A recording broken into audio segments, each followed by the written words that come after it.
Good morning everybody. It's a beautiful spring morning. I know it doesn't look like it because I've still got my body warmer, but it's a bit chilly in the studio and I wanted to get an early morning start to show you this simple, easy, foolproof way to make a beautiful spring wreath. The shape that we're going to make today is an oval shape, a teardrop shape. Doesn't it remind you of an egg? So this is going to be perfect for not only spring, but through to Easter. For this project, you're going to need the simplest of materials. You're going to need some form of secateurs or sharp scissors. You're going to either need some wire. If you don't have wire, don't worry. You can bind with twine, string, or whatever you've got. I've even used wool in the past. So yeah, don't worry about it. Scratch around in the garage or in the drawer of 1,000 uses. You know, we've all got that drawer in that house. So don't let lack of supplies restrict you. Be creative, like we say in South Africa, a boer maak 'n plan. All right, without further ado, let's get cracking. Right, simply take a bundle of whatever material you're using and gently manipulate it at the base because we don't really want a kink here. So simply all we're going to do is we're just going to cross the stems at the top, and you'll see it makes a lovely oval shape. Have whatever you're going to fasten the top handy. In this case, I will use my wire. You can use a string, or even simpler, you could actually use a cable tie here. And this is if whatever material you are using, especially if it's fresh, make sure you get it a really good, tight, secure fastening here. There we go, you can hear that squeak. And that will pretty much do what it needs to do. Just hide it in there. And if you've got any of the bits poking out here, you can get your string if you want to and just bind it round, or you can get your wire. And I'm just going to secure some of them down. Poke my eye out. There you go. That's your shape. And you can leave these up here. You can cut them. You can trim them. That's up to you. So the length of the stem determines the size of the wreath. So if you want a bigger one, hold on, I'll show you now. Right, for the larger one, I'm going to go the whole hog. I'm going to use a myriad of materials. So what I'd like you to do is to get 2 bundles. If you're going to use willow, just make sure that you cross them over, and then you'll know sort of roughly what size it's going to be. But I'm not only going to use willow, I'm going to use some ivy, because you can make this base as big as you want. It can be thicker. And I'm going to use some birch. Have some going one way and some going another. Just have your hand in the middle, because this will be your center point. I'm just going to cut some birch the other way. So you need to bind the material together from the center point outwards in both directions. So your initial fastening should be reasonably secure, but when you're going up the stem one way, you don't want it to be too tight. Yeah, you want some things to sort of poke out and to look natural. And you can go up as far as you need to really, but again, you sort of want to leave some of this lovely wispy bits.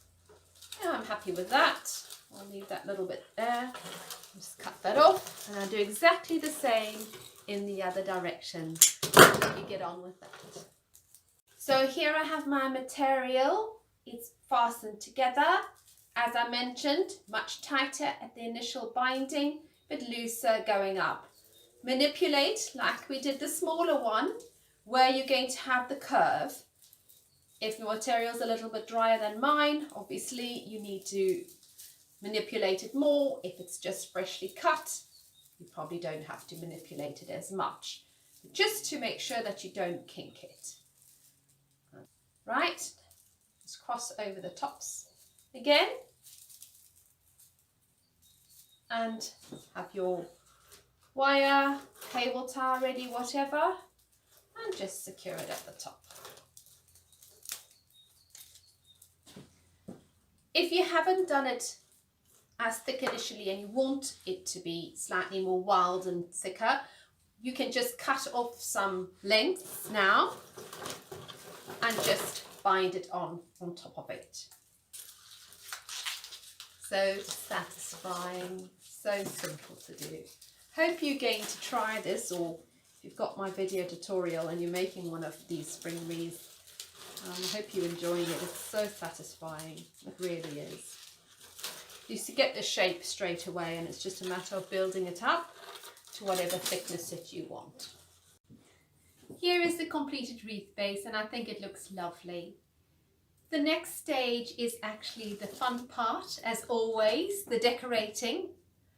We have two options here. We can go for the advanced option, where we can create a living spring wreath or a little woodland wreath, or we can simply decorate with a glue gun and stick a few things on. I will show you how to do that at the end of the video, but let's crack on, very apt for Easter, and let's create a lovely living spring wreath or a little woodland scene where we're going to put a little beautiful bird's nest on. So let's start with that.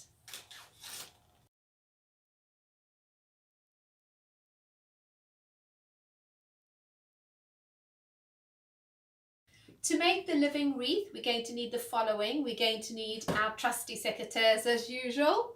We're going to need moss. We need some real wire or the string as usual. And of course, we need our lovely spring bulbs. You can use anything. I've got mascari here, and I've also got daffodils. You can get hyacinths, irises, little crocuses, so anything really. A glue gun is also handy if you're going to decorate. For those of you who are following my kit, all the material will be provided. For those of you who don't, I will give you alternatives. So this is where you're going to have various options on how to create the living wreath or the little woodland scene. First things first, we need to create some sort of frame to put the moss on. Here I have attached a stick.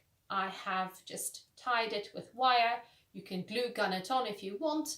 And I've just created a crisscross pattern what creates a base that I can put the moss on or secure the moss on.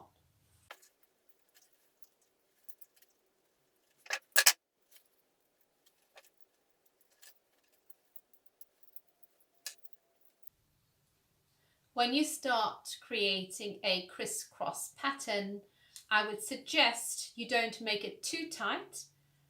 This is how I do it. You might find a better way to do it, but I just twist the wire around once and I come back around the base. I twist it around the base and then go across to the twig again, twist it around once, and so on. And I'll do that all the way to the other side and then come back on myself in a diagonal pattern. Now it's really important that you don't make it too tight, because we need to be able to press it and make an indentation so the moss will sit flush with the wreath base. The other alternative is chicken wire, and that's really effective. When you're choosing the stick to go across, in this particular one, I've chosen one with some cones at the end. You can get some twigs with lichen. So you can decide to go with just a simple stick, or you can actually make it a feature of the wreath. So I'm going to wire this on now, and we'll go to the next stage of mossing. The next stage of the process is securing the moss to the base.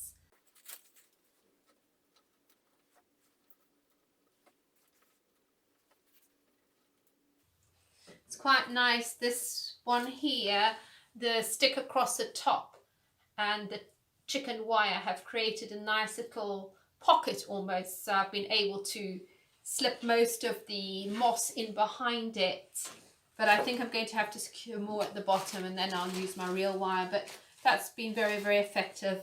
And I do love the fact that you've got the cones at the end. it looks really, really good. The next step now is we're going to put some moss around the base of our little spring bulbs, almost like a kokedama. Just a point to note is that some of the roots are quite lovely and you don't need to put moss around every single bulb. The daffodils in particular are quite hardy, so if you like the more rustic effect, you can leave the roots bare. And I will show you how to do that now. That's so much better. Today's been one of those days where everything has gone wrong, so we will just carry on. Okay, so you need to get a bit of moss and you're going to put it around the base of your, in this case, mascari bulb. You're going to get your wire again and you're going to create a little kokedama.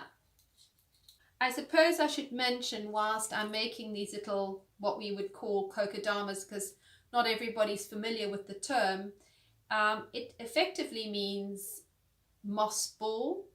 And if you'd like to learn how to make one, again, I will put the link in the description below. What is lovely with this medium or this craft, you can actually make a hanging garden, you can use house plants with it, and it's a great and effective way to display different plants in your homes, particularly good for orchids as well, because they don't really need a lot of soil. I've got ones that are made with succulents and they look great as well. So, oh, that's another thing that I wanted to say as well, is if you think about it, you're going to have this moss base, and of course your daffodils and things are going to die, and then what are you going to do with the bulbs? You can, yes, you can take them off and you can reuse them for next year, plant them out of the garden, etc. But if you wanted to continue the life of the wreath, you could actually put succulents on here and they would grow into the moss. So it's almost like it's like those little Russian dolls, you know, you start with one thing and then you unpack and you unpack and you unpack.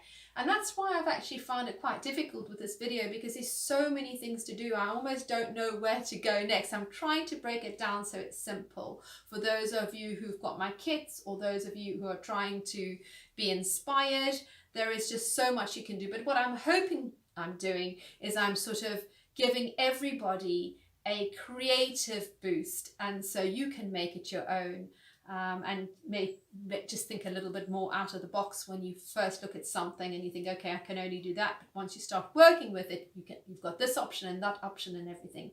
So yes, continue with all your spring bulbs, and then we're going to secure it to the wreath base. Right, we're going to the next stage where we're going to secure the bulbs onto the wreath. I will just pop the camera down so you can see how I do it. I'm demonstrating on a smaller wreath. If you've got a larger wreath base, you obviously just scale it up, but this is the basic technique that you will use. I'm going to start with the sides. In this particular wreath, the daffodil is going to grow, so we don't only secure the bulb, we secure some of the greenery as well. So we can simply attach it like so. Obviously being careful not to damage the bulb itself. Just twist it to the back.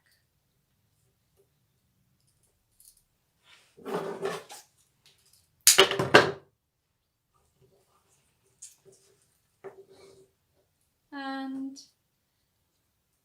I don't think you need to do it because quite a lot of root here, so I'm just going to split it in two and just secure half of it, so you're not going to see the wire.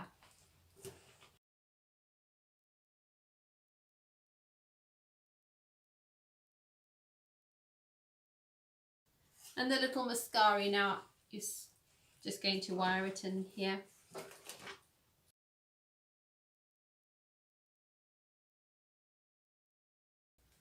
Turn it over and be very gentle that you don't squash your bulbs, just to secure it. Just thread it through so it doesn't come back on itself. You do it once or twice depending on how heavy the bulb is. Just secure it as much as you can, bearing in mind that this is going on a door. The door is going to be opening and closing. So even though it's a little bit fiddly, it's worth making sure that it's secure enough that it's not going to drop off. So isn't it sweet? Whilst you're waiting for your bulbs to burst into flower, it's an idea to arrange some fresh foliage or fresh blossom into the surrounding moss. So in my kits, depending on the time of the season, I might start early January with some heather. Hebe's always good. There's verbena. But you can use whatever you have in your garden. And of course, later on the season, you get beautiful blossom, forsythia and things like that. The fresh flowers or the fresh foliage will not last indefinitely. So when you arrange them, you just simply poke them in. However, when they have gone over and no longer look fresh anymore, you can simply remove them and replace them with new flowers. So I'll let you get on and have some fun poking your flowers in the moss. So there's my fresh foliage in it, and you can go as mad as you want to. You can put your lichen twigs in, you can put more birch throughout. This is your design, so put as much in or as little as you need. If you don't want the bother of changing in material, as I mentioned, the fresh material is not going to last probably between 7 and 10 days, depending on what you've used. You can use artificial or fake flowers. Now these ones in particular are brilliant because they're made out of plastic and they're going to look super amongst the flowers and you're not going to have to bother to replace them. Also, you can get little daisies, so I'm going to pop those in as well, and I won't have to worry about it. So again, it's up to you. This is the finished Living Spring Wreath. I think it looks charming. This is one down now. Let's start with the little woodland wreath.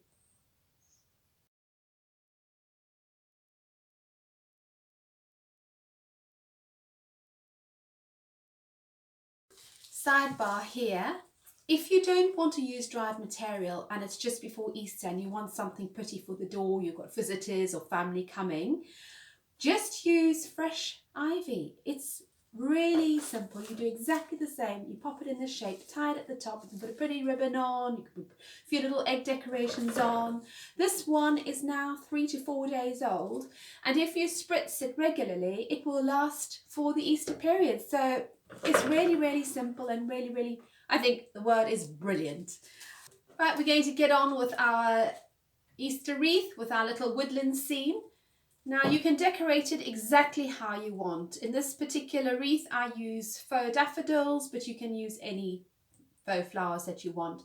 The main feature of the wreath is going to be a bird's nest. Now you can make it out of grass, which I'm going to demonstrate to you shortly, or you can make a proper little bird's nest out of twigs and things like that, which is really, really sweet. I have got a tutorial on how to make this little bird's nest. So what I'll do is I'll pop the link in the description below. What you will need to make your little grass bird's nest is obviously grass. I just gathered this from the side of the road. It's also helpful to have a glue gun to secure the nest to the wreath base. It's handy also to have a few eggs. You can go for the little artificial ones. These I think are plastic, but they look really realistic. But I like these little guinea fowl eggs. They are quite expensive, but because I'm going for the woodland theme, I'd like to keep it fairly natural. Perhaps on the smaller wreaths, I might go a little bit more faux. And then of course you can always get the ones that you can just buy already made, but I'm going to show you how to do it the truly original way. As with most things in this video, I have mentioned to you how simple things are. I didn't have to do much. I sort of fashioned it into a little bird's nest shape. And then all I'm going to do is I'm going to get the glue gun and I'm going to stick it onto the wreath base. For a little added security, I'm just going to thread some wire through the back.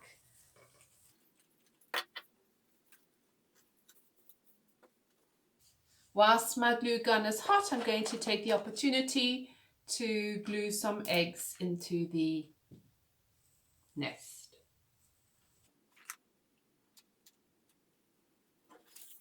And what you can do also, which is really sweet, is you can even glue a little bird on. I've done that before, sort of just sitting on the top. I had a little bird. You can also have them on the corner. Bearing in mind, of course, as I've mentioned before, if this is going on a door, you need to make sure that everything's secure, which is why I've put that extra bit of wire at the back. You're not going to see it anyway, but it just makes sure that it's a little bit more secure. What I also have are the little guinea fowl feathers, and I think those will look really sweet dotted on the wreath as well.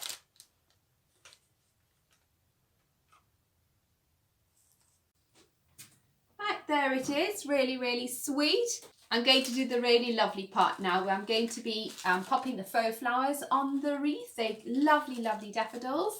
I'm going to attach them either by wire or I'm going to be using the magic glue gun.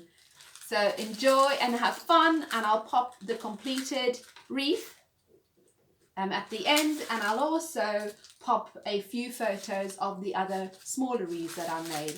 I really hope that you've enjoyed the tutorial. I have tried to make it interesting. I tried to keep it simple to show you all the things that you can achieve. So happy spring, everybody. Happy Easter. Thanks so much for watching, and I hope to see you again soon.